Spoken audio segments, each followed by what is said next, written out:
Hello guys, आज मैं फिर से और एक बार स्वागत करती हूँ हमारे चैनल रैम्पेज में। तो चलिए शुरू करते हैं। आज मैं सिखाने वाली हूँ फ्रंट स्लिट ए लाइन मैक्सी ड्रेस की कटिंग एंड स्टिचिंग।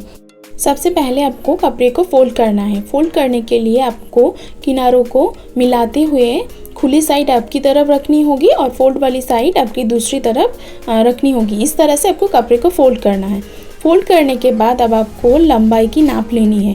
आपकी लंबाई के साथ जो भी आपका लंबाई है, लंबाई के साथ 1.5 इंच एक्स्ट्रा लेना है, फिर मार्क कर देनी है। मेरी लंबाई थी 53 इंच और फिर उसके साथ 1.5 इंच प्लस करके मैंने मार्क कर लिया है और उस लाइन को भी आपको सीधी कर लेनी है। फिर आपको उसे 1.5 इंच अंदर की तरफ मार्क करनी है पूरे लंबाई पे। इस तरह से मार्क करने के बाद अब आपको 1.5 इंच बराबर एक सीधी लाइन खींच लेनी होगी। जो भी मार्क होगी यानी जो भी बॉडी की नाप होगी, इस 1.5 इंच की लाइन को छोड़ते हुए आपको नाप लेनी है। पूरे में मार्क हो जाने के बाद अब आपको बॉडी की नाप लेनी है। इसके लिए मैंने एक रेडी कुर्ती ले ली है। इस कुर्ती की नाप से मैंने ये लाइन मैक्सी ड्रेस की कटिंग करूंगी। सबसे पहले मैंने शोल्डर की नाप लूँगी। इसके लिए आपको एक आर्म होल की नाप से दूसरी आर्म होल की नाप तक नापनी होगी।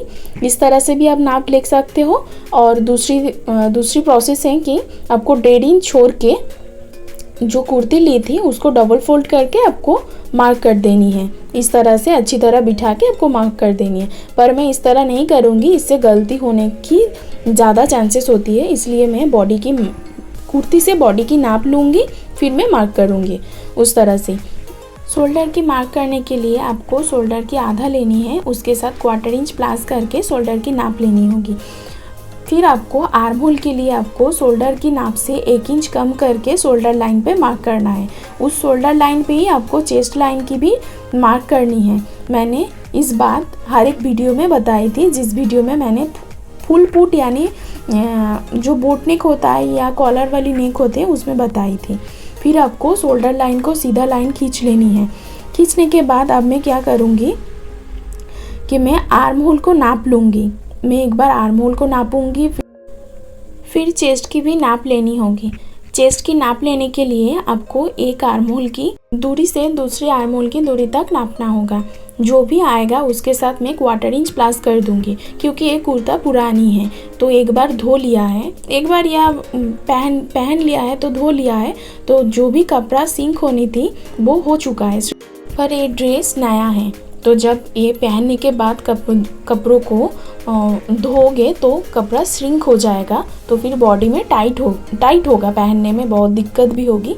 इसलिए पहले से ही आपको 1/4 इंच ज़्यादा लेके इसको कटिंग करनी होगी।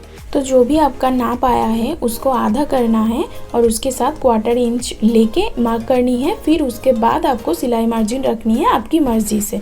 फिर कमर लाइन के लिए आपको आपकी ब्लाउज़ की लेंथ लेनी है। मैं 13.5 इंच पे मार्क कर रही हूँ। चेस्ट की तरह ही आपको कमर की भी नाप लेनी है। जिस तरह से मैंने चेस्ट को नापी थी उस तरह आपको कमर की भी नाप लेनी है और इसको आधा करना है। उसके साथ 1/4 इंच ज़्यादा लेके मार्क करनी है। फिर उसके बाद आपको सिलाई मार्जिन के लिए 1/4 या 1.5 इंच पे मार्क करनी है। मार्क करने के बाद अब आपको शेप स्केल की मदद से इसको शेप दे देनी है और आर्म होल की शेप भी देनी है। अगर आप इस ड्रेस में स्लीव्स लगाना चाहते हो तो आपको 1/4 इंच अंदर की तरफ लेनी होगी, फिर फ्रंट आर्म होल की भी शेप देनी होगी। पर मैं स्लीवलेस बनाऊंगी इसलिए मैं बैक पार्ट की आर्म होल से ही कटिंग करूंगी। अगर आप चाहो तो फ्रंट आर्म होल की शेप देके भी आप स्लीवलेस बना सकते हो। ये आपकी चॉइस है, ये पूरा ही आपकी चॉइस है कि आप आर्म होल थोड़ा अंदर की तरफ लेते हुए आपको शेप देके पहननी है कि शेप नहीं देके पहननी है। पर मेरा ये वाला ड्रेस फ्रंट आर्म होल की शेप नहीं होगी। आप चाहे तो फ्रंट आर्म होल की शेप दे भी सकते हो। अब मैं हाफ इंच शोल्डर डाउन की मार्क कर रही हूँ। हाफ इंच शोल्डर डाउन की मार्क करने के बाद अब मैं गले की चौड़ाई यानी नेक विड्थ की नाप ले रही हूँ। मेरी नेक विड्थ है 3.5 इंच यानी 3.5 इंच। 3.5 इंच पे मार्क करूँगी। 1.5 इंच की मार्क को छोड़ के मैं 3.5 इंच पे मार्क किया है। मार्क करने के बाद अब मैं इस शोल्डर डाउन की मार्क को मिला लूँगी। अब मैं ए लाइन की शेप दूंगी। मेरी कपड़े की जितनी भी चौड़ाई है मैं पूरा ही रख दूंगी घेरा के लिए। अगर आप चाहे तो कम या ज़्यादा कर सकते हो। कम करना चाहते हो तो कम कर सकते हो। अगर आपको ज़्यादा घेरा चाहिए तो आपको कपड़े की पन्ना भी ज़्यादा लेनी होगी। अब मैं इसको काट लूँगी। फ्रंट पार्ट को काटने के बाद अब आपको बैक पार्ट को काटनी है। इसके लिए कपड़े को फोल्ड करना है। फोल्ड करने की तरीका क्या है कि आप फोल्ड वाली साइड आपकी तरफ होगी और खुली वाली साइड आपकी दूसरी तरफ होगी, और फ्रंट पार्ट को रख के आपको बैक पार्ट को काटनी है। इसके लिए आपको फ्रंट पार्ट की जो 1.5 इंच ज़्यादा कपड़ा ज़्यादा रखी थी उस कपड़े को फोल्ड कर देनी है और बैक पार्ट की फोल्ड वाली साइड से मिलाते हुए इसको बिछा देनी है। बिछाने के बाद एकदम फ्रंट पार्ट की शेप की बराबर से आपको काट लेनी है, और नीचे की तरफ जो भी कपड़ा बचा है अब उससे स्लीव बना सकते हो। अब दोनों पार्ट कट जाने के बाद अब आपको बैक पार्ट को हटा देनी है और फ्रंट पार्ट में गले की शेप दे दूंगी। आप आपके हिसाब से कोई भी गले की शेप दे सकते हो। मैं भी नेक की शेप दूंगी।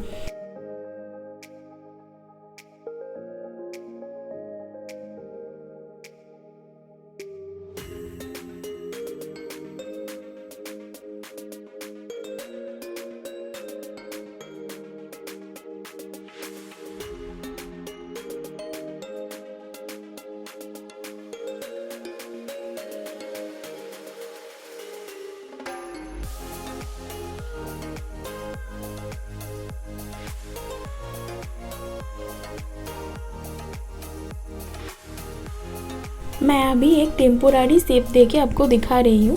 मेन वाली गले की शेप मैं काटिंग करते समय दूँ। तो चलिए काटिंग हो गया है, अब स्टिचिंग शुरू करते हैं। स्टिचिंग करते समय आपको फ्रंट पार्ट को हटा के बैक पार्ट को रखनी है।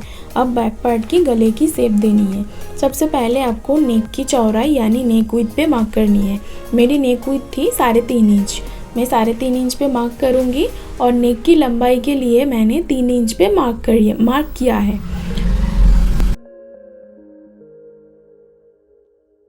मार्क करने के बाद मैं 1/2 इंच कपड़ा छोड़ के एक सीधी लाइन खींच लूँगी।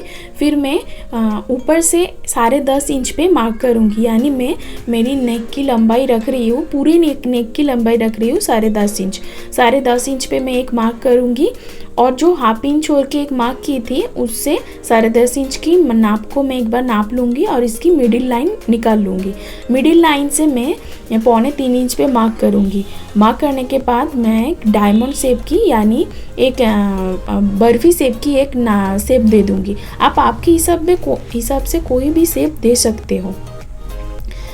इस मार्क आपको दूसरी तरफ भी देनी है। इसके लिए आपको कपड़े को डबल फोल्ड करनी है और इस मार्क के ऊपर हाथ थपथपाने से दूसरी तरफ भी मार्क हो जाएगी।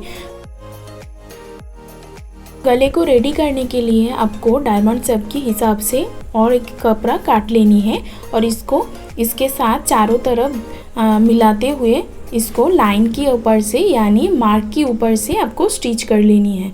स्टिच करने के बाद मिडिल से कट करके आपको चारों ओर 1/4 इंच कपड़ा रखते हुए इसको रेडी करना। आप इसी तरह से दूसरे कपड़े को अटैच करके भी गले को रेडी कर सकते हो, और आप चाहे तो जो 1/2 इंच कपड़ा छोड़ के मैंने वो डायमंड की शेप दी थी उससे एक काट लगा के आपको तिरछी पट्टी 1 इंच या 1.25 इंच तिरछी पट्टी काट के उससे भी आपको गले को रेडी कर सकते हो। पर मैं इसी तरह गला रेडी करने से फिटिंग ज़्यादा अच्छा आती है, मुझे ये लगता है। अगर आपको जो भी आसानी होगी उस तरह से आपको गले को रेडी करना है। मैं कपड़े को दूसरी तरफ पलट के यानी उल्टी साइड पलट के मैं मशीन सिलाई दे दूंगी। आप चाहे तो इस पर तुरपाई भी कर सकते हो। मैं चाहूँ तो सिलाई खोल के तुरपाई भी कर दूंगी, वो आपकी चॉइस है। आप चाहे तो एकदम पक्की सिलाई भी कर सकते हो। इसी तरह से ऊपर वाली जो गले की शेप दी थी उस गले की शेप को मैं काट लूँगी और तिरछी पट्टी से मैं गले को रेडी कर लूँगी। पर अब मैं गले को रेडी करके दिखा रही हूँ। इस तरह से मैंने बैक पार्ट के गले को रेडी कर लिया है। बैक पार्ट के गले को रेडी करने के बाद अब आपको फ्रंट पार्ट को लेनी है। फ्रंट पार्ट को लेने के बाद फ्रंट पार्ट को खोल के वो जो 1.5 इंच की मार्क की थी उस 1.5 इंच वाली मार्क को आपको दूसरी साइड भी देनी होगी। इस तरह से आपको दूसरी साइड भी मार्क को देनी होगी। दूसरी साइड मार्क देने के बाद आपको इसको स्टिच करनी है। स्टिच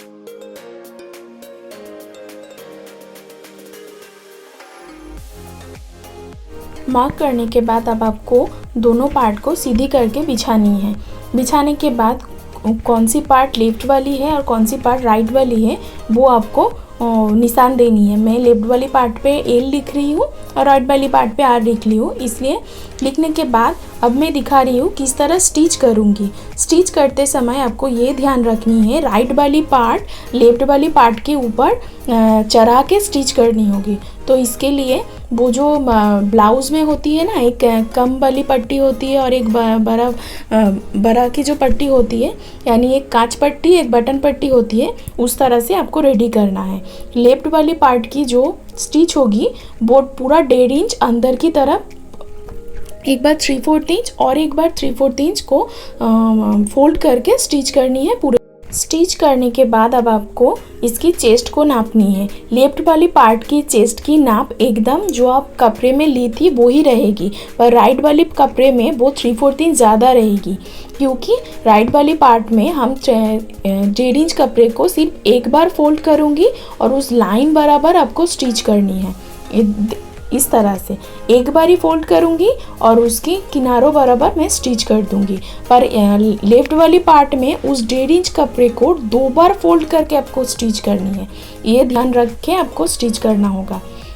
दोनों स्टिच हो जाने के बाद अब मैं फ्रंट वाली पार्ट की गले को रेडी करूँगी। फ्रंट पार्ट इसके लिए आपको दोनों पार्ट को मिलाते हुए रखनी होगी, आर्म होल की तरफ से मिलाते हुए रखनी होगी। नीचे वाली पार्ट 3/4 इंच ज़्यादा रहेगी, तो आपको क्या करना है, वो 3/4 इंच कपड़े को छोड़ के आपको 3.5 इंच पे मार्क करनी है। फिर आपको गले की शेप देनी है। जो भी आप गले की शेप देना चाहते हो उस तरह से आपको गले की शेप देनी है। गले की शेप देने के बाद मैं इसको काट लूँगी और स्टिच करने के लिए मैं क्या करूँगी कि लेफ्ट वाली पार्ट के ऊपर राइट वाली पार्ट को रखते हुए मैं पिन की मदद से इसको पूरे में अटैच करके स्टिच करूँगी। इससे आपको आसानी होगी। आप चाहें तो इसको रख के एक 5 नंबर वाली जो स्टिच होता है ना, बड़े वाली जो स्टिच होता है, उस स्टिच को टेम्पोररी एक स्टिच करके भी आप इसको गले की रेडी कर सकते हो। इस तरह से दोनों को रखते हुए मैं इसको स्टिच करूँगी। अब मैं क्या करूँगी, तिरछी पट्टी से गले को रेडी करूँगी। तिरछी पट्टी से गला रेडी हो जाने के बाद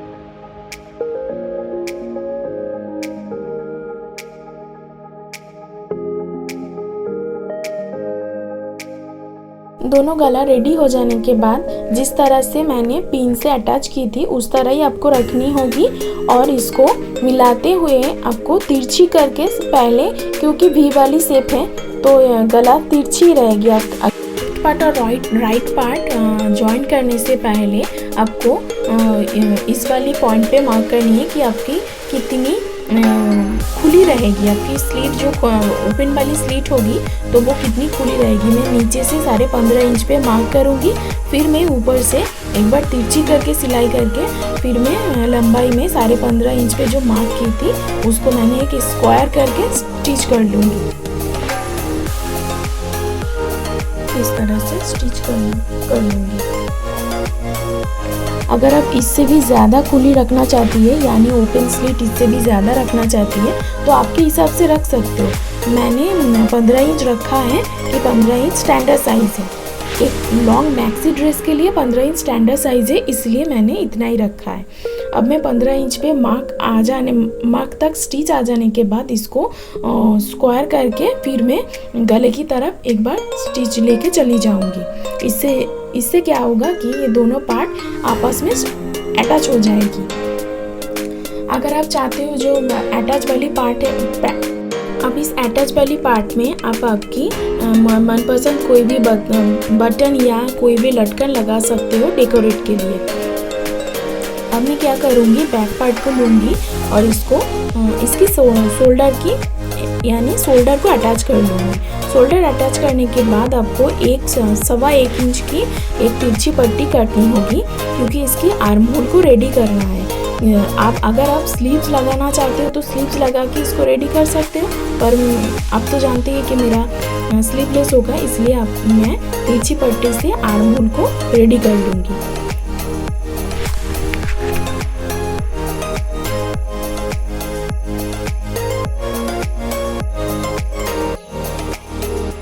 होल को रेडी कर लिया है। इसी तरह से दूसरी तरफ भी आर्म होल को रेडी कर लूँगी।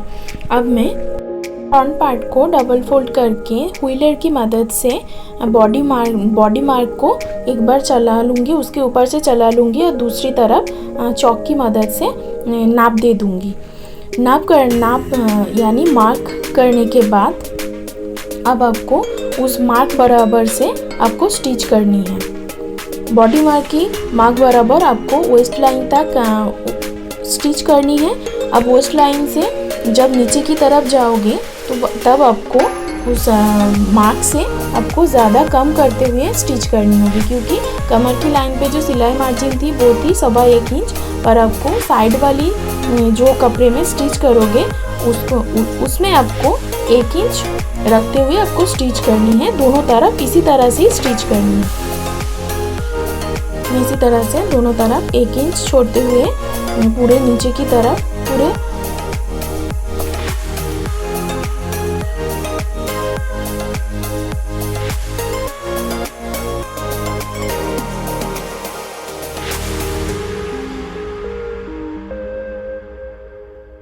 नीच तक बॉडी फिटिंग हो जाने के बाद अब आपको नीचे वाली कपड़े को भी पक्की कर लेनी होगी। पक्की करने के लिए आपको 1 इंच कपड़े को डबल फोल्ड करके पूरे राउंड में स्टिच करनी होगी। स्टिच करने के बाद आपकी इस ड्रेस रेडी हो जाएगी। अगर वीडियो अच्छी लगी तो चैनल को लाइक, शेयर एंड सब्सक्राइब कर देना और बेल आइकन को भी प्रेस कर देना सबसे पहले नोटिफिकेशन पाने के लिए। इस वीडियो रिलेटेड कोई भी डाउट हो तो मुझे कमेंट सेक्शन में पूछ सकते हो। अगर और कोई भी वीडियो देखना चाहते हो तो कमेंट सेक्शन में मुझे बताना, मैं कोशिश करूँगी आपको वीडियो दिखाने के लिए। ठीक है, तब तक के लिए bye and take care. Thanks for watching.